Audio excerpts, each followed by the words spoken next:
하늘로부터 정온되 해보다 더 밝은 빛이 나와 내 동행들을 둘러 비췄다. 세 번째 이 바울이 자기 간증을 하고 있는 건데, 처음에는 그냥 빛, 그다음에 더 큰 빛, 그다음에 마지막 해보다 더 밝은 빛, 이렇게 점점 하나님에 대해서 하나님의 영광에 대해서 그렇게 하나님을 강조하고 있고, 누가 들었고 누구는 못 들었고 이렇게 분리하지 아니하고, 나와 내 동행들을 다 둘러 비췄고 우리가 다 땅에 엎드려졌다, 이렇게 쓰고 있습니다. 그러면서 주님께서 히브리 말로 바울에게 사울아 사울아 네가 어찌하여 나를 박해하느냐, 네 가시체를 뒷발질하기가 내게 고생이다. 앞쪽에 두 번 이 바울의 간증을 이렇게 읽어보면 이 부분은 없습니다. 세 번째 이 말을 간증하고 있는 건데, 가시체를 뒷발질하기가 내게 고생이다. 왜 나를 박해하느냐? 나를 박해하는 것은 가시체를 뒷발질하는 거다. 주님을 박해하면 가시체로 뒷발질하는 것처럼 피만 철철 나고 너만 손해 본다. 그 말씀을 하고 계시는 거죠. 쓸데없는 짓이다. 뾰족 막대기로 소가 밭을 갈 때 이상한 데로 가지 아니하도록 방향을 제대로 잡아주는 것이 가시체의 역할이죠. 가시체는 황소를 괴롭히려고 만든 물건이 아닙니다. 우리는 생각하기를, 왜 온유하고 겸손하신 주님께서 사람을 다루실 때 이 가시체라고 하는 말을 썼을까? 구약 성경에 사람 막대기, 인생 채찍이라고 하는 표현을 쓰거든요. 사람을 길들이려고 하는 게 아니죠. 하나님께서 그게 제일 아프다는 것을 우리는 잘 압니다. 관계로 찌르면 우리가 얼마나 혼란스럽고, 그리고 얼마나 허망하고, 얼마나 순식간에 무너질 수 있는지. 아무리 목회자이고 성인 군자처럼 굴지라도 이 가족으로 인하여서 찔림을 받으면 견디지 못하는 거죠. 바깥에서 폭탄을 맞아도 사는데 가족끼리는 조그만 침으로도 얼마나 상처가 큰지 분노하게 되고요. 분노하게 되고 자기 조절이 안 됩니다. 이게 우리를 온전하게 아시는 주께서 사람을 다루실 때 이걸로 가장 큰 아픔인 거죠. 치명적인 아픔이고 고통스러운 건데, 우리 주님께서 온유하신 분이신데 왜 사람을 그렇게 가시체로 다루듯이 그렇게 하실까? 의문을 가지고 이 말씀을 보게 됩니다. 이왕이면 황소를 그러면 어떻게 해야지 주인의 목적에 부합하게 다룰 수가 있을까요? 황소를 다룰 때 이게 어떻게 해야지 주인의 목적을 이룰 수가 있을까요? 황소의 본능은 뭘까요? 황소의 본능대로 놔두면 주인의 목적을 이룰 수 있을까요? 황소 중에, 개 중에는 굉장히 낭만적인 소가 있을 수 있을 겁니다. 그렇죠? 나비를 보고 가만히 이렇게 나비가 발락발락 하는 것을 보면서 감동을 받아가지고 나비를 한참 물끄러미 바라보는, 하늘에 떠가는 구름을 바라보는 소. 그러면 그럼 어떻게 생각하세요? 그게 그림이 예쁘다고 생각하십니까? 황소의 목적이 자기 목적을 이루지 못하고 하늘에 떠다니는 구름 보고 있고 나비한테 감격해가지고 멈춰 서 있는 것, 이게 황소의 사명을 다하는 것이고 황소의 축복일까요? 우리는 여기서 생각하는 게, 이게 지금 헬라 속담입니다. 헬라 사람들이 자주 쓰는 속담, 가시체로 뒷발질하기가 너에게 고생이다라고 하는 말은 헛수고한다 라고 하는 말이거든요. 황소가 자기 자신을 괴롭게 할 뿐이다. 쓸데없이 반항해봤자 너만 고생이다, 사서 고생이다, 고통스럽다, 아무런 상급이 없다. 이제 더 나가서 아무런 상급이 없다. 가시체는, 뾰족 막대기는 방향을 잡아주고 앞으로 가게 하는, 이럴 때 주인의 의도를 깨닫지 못하고 버티고 서서 자기 힘만 믿고, 황소가 그렇잖아요. 뒤에 주인이 12살짜리 주인도 있고요, 어른만 하는 것이 아니라 자기 손자에게도 그렇게 황소를 몰 수 있도록 기회를 주기 때문에 뒤에 주인이 6살짜리도 있거든요. 그런데 요즘 숏폼으로 돌아다니는 작은 영상들에 보면 그 조그만 2살짜리밖에 안 되는데 자기보다 더 큰 개를, 주인인 거죠 자기가, 개를 마음대로 다룹니다. 막 귀를 잡아당기기도 하고 막 해도 개는 주인 앞에 공손합니다. 누구보다도 서열을 잘할 그 개가 어른한테만 한 것이 아니라 똑같은, 조금은 또 못하지만 또 조금은 덜하지만 위험하거든요. 사실은 어린아이들이 개의 본능을 거스리는, 밥 먹고 있는데 손을 집어넣는다거나 해다가는 큰일 날 일입니다. 그런데도 그런 기회가 주어졌을 때 소가 우습게 보고 제멋대로 군다면 그것은 있을 수 없는 일이잖아요. 그런 것처럼 이 주인이 원하는 방향을 거부하고 고집하는 것, 그런 소에게 가시체는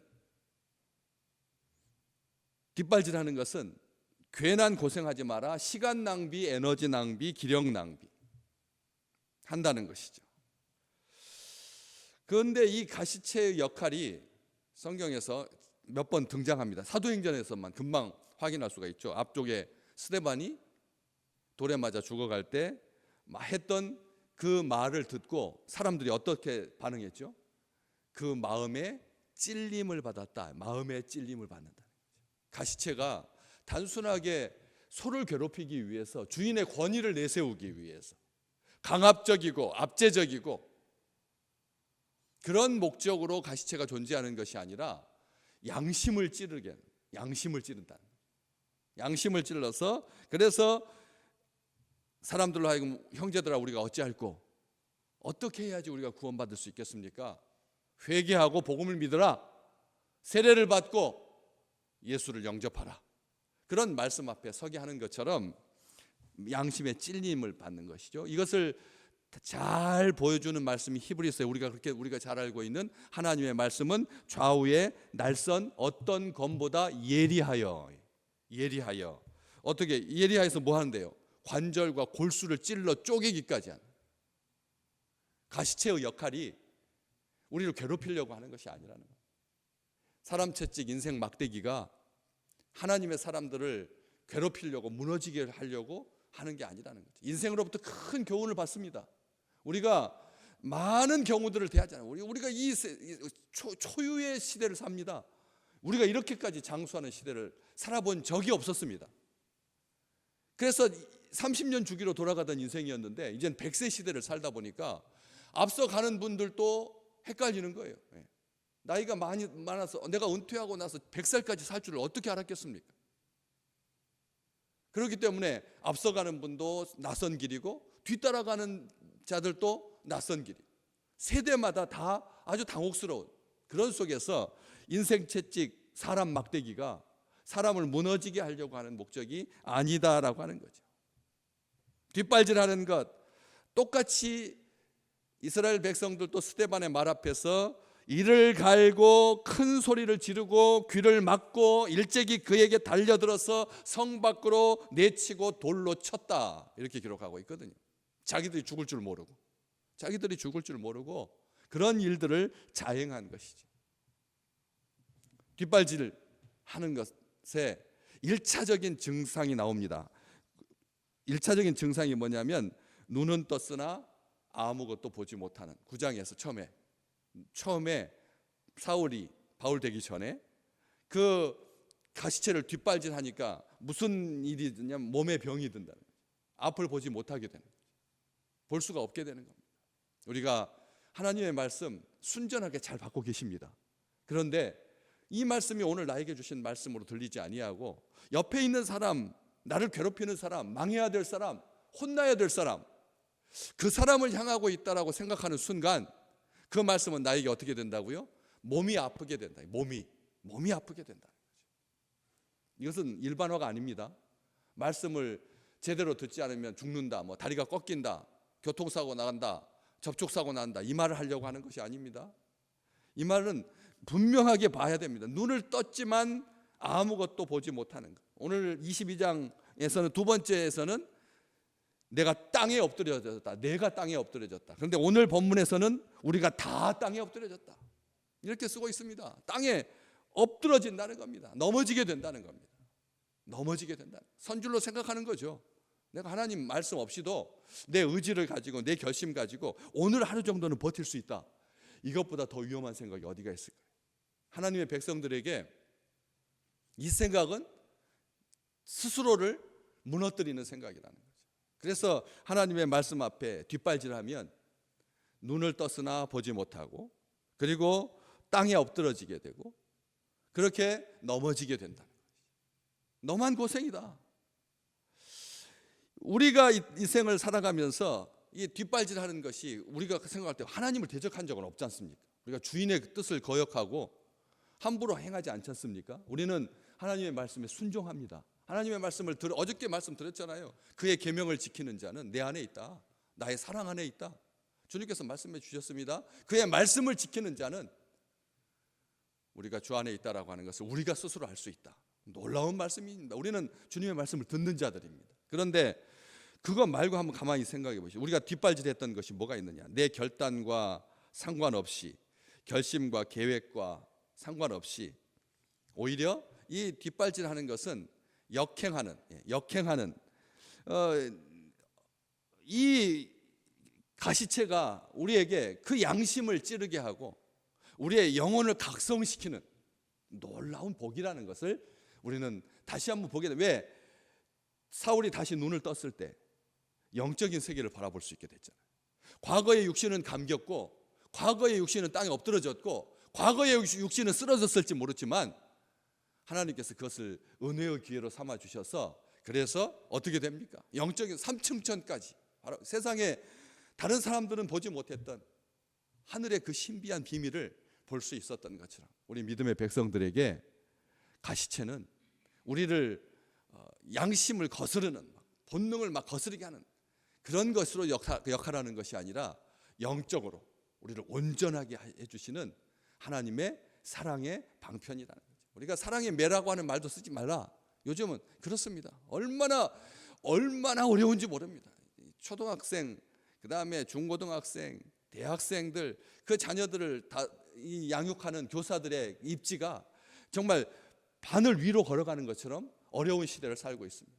그럴 때 우리는 다시 봅니다. 이게 억지로 복종시키는 것, 주인의 의지와 뜻과 계획을 강요하는 것, 잔혹한, 억압적이고 강제적인 그런 요소가 아니라 하나님께서 우리를 진정으로 사랑하셔서 우리로 하여금 다시 한번 하나님의 그 온전하신 사랑과 뜻 가운데 행할 수 있도록 바로 이어서 주님께서 나는 네가 박해하는 예수다. 일어나서 너의 발로 서라. 주님의 말씀을 통해서 생명의 길로 의의 길로 행할 수 있는 그 복으로 이끄시고 그렇게 함께 하신다라고 하는 것이죠. 그렇기 때문에 이 요나에게 불어닥친 시련의 광풍은 그를 멸망시키려고 하는 파도가 아니었습니다. 우리 잘 압니다. 그렇지 않아요? 요나가 그 파도에 집어삼키고 집어삼킬 듯이 큰 물고기 뱃속에서 사흘 동안 지옥과 같은 그런 경험을 하는 거예요. 다른 사람은 아무도 경험해 보지 못했던 놀라운 가시체였습니다. 그렇잖아요? 가시체죠. 하나님 본능은 어디로 가려고요? 내 민족을 억압하는 니느웨로 가고 싶지 않았습니다. 요나는 니느웨로 가고 싶지 않았다니까요. 반대 방향으로 갔잖아요. 그런 것처럼 본능은 우리를 거스릅니다. 하나님을 거스르는 거잖아요. 양심도 심지어는 하나님을 거스릅니다. 그래서 양심을 찌르는 거죠. 양심이 찔리는 거죠. 마음이 찔리게 되는 거죠. 이집트의 파라오 10재앙에도 불구하고 그 미련을, 그 고집을, 그 탐욕을 버리지 못했잖아요.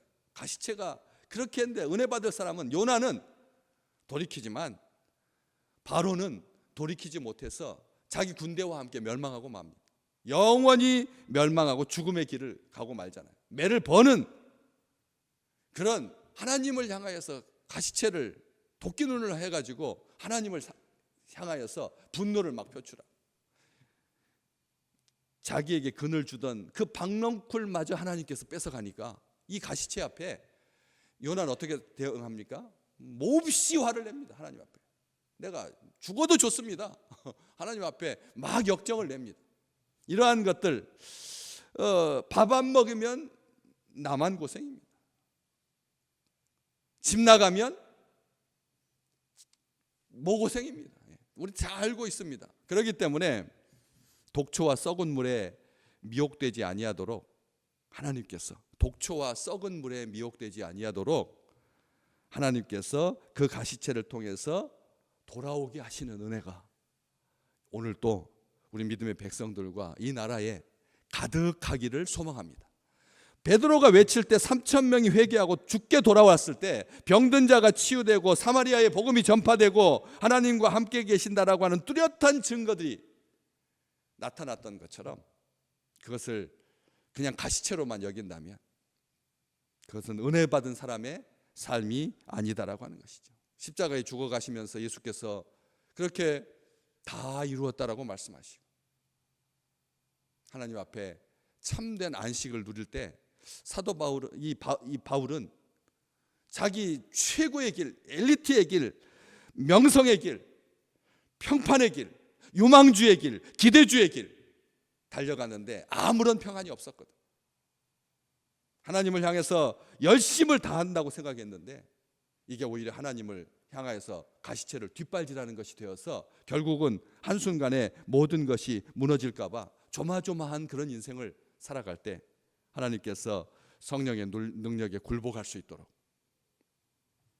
영생 얻는 자들의 본이 될 수 있도록 오늘 우리 믿음의 백성들에게 이번 한 주가 그런 각별하신 하나님의 은총 가운데 거하는 귀한 날 되시기를, 귀한 주간 되시기를 주님의 이름으로 축복합니다.